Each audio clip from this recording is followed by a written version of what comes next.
We're going to look at the concept of flow.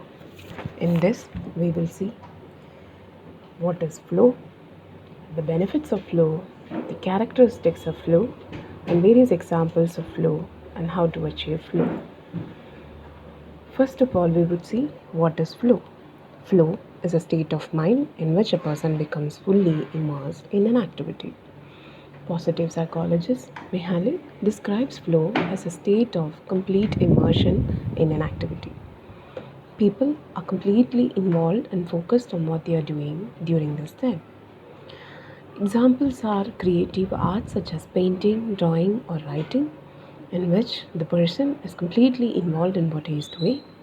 However, it can also occur while engaging in a sport such as tennis, soccer, and dancing or running. While we are engaged in flow or while we experience flow, what happens is that the ego falls away, time flies, every action, movement, and thought follows inevitably from the previous one.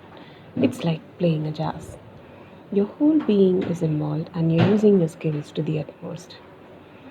Flow experiences can occur in different ways for different people.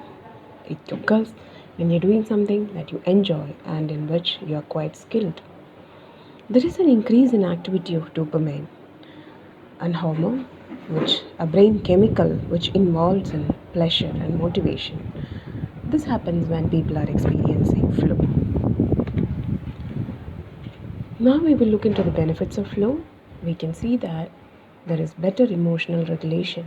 With increased flow, people experience more growth toward emotional complexity.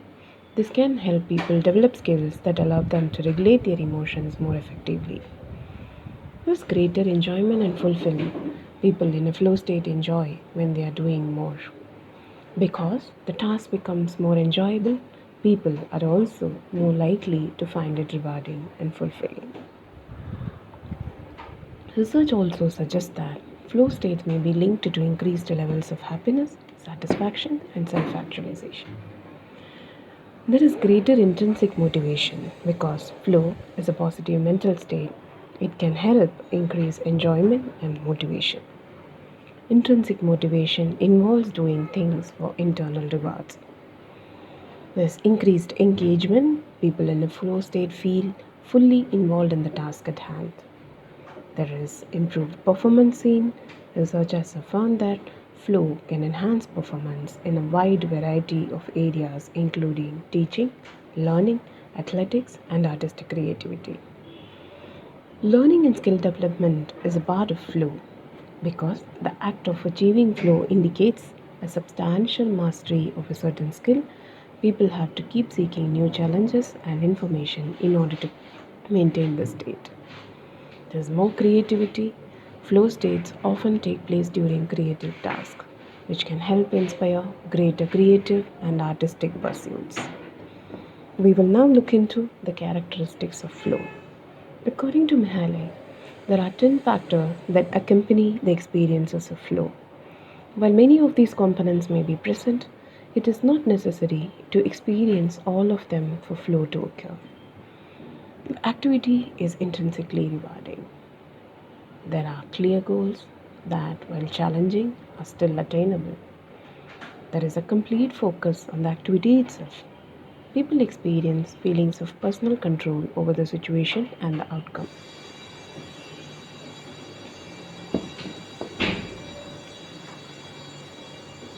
People have feelings of serenity and a loss of self consciousness.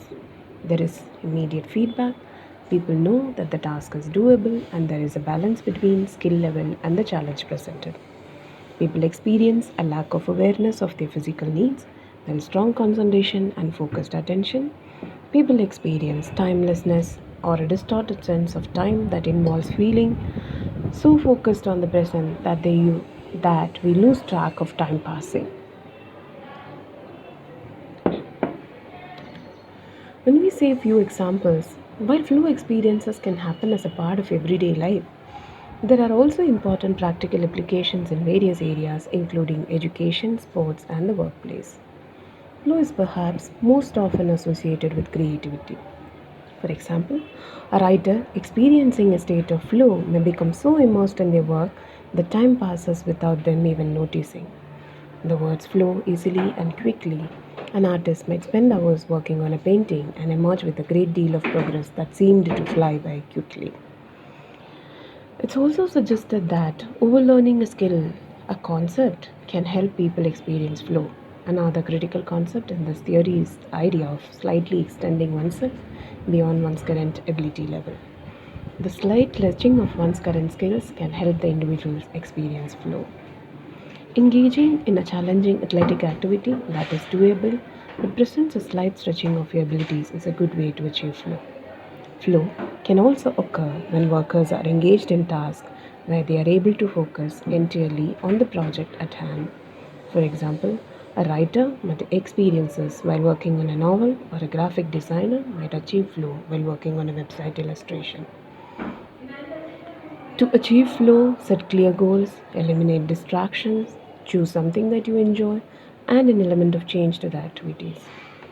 To conclude, we would say achieving a state of flow can be a great way to make the activities you pursue more engaging and enjoyable. Not only do people often perform better when they are in the state of flow, but they are also often able to improve their skills in that area.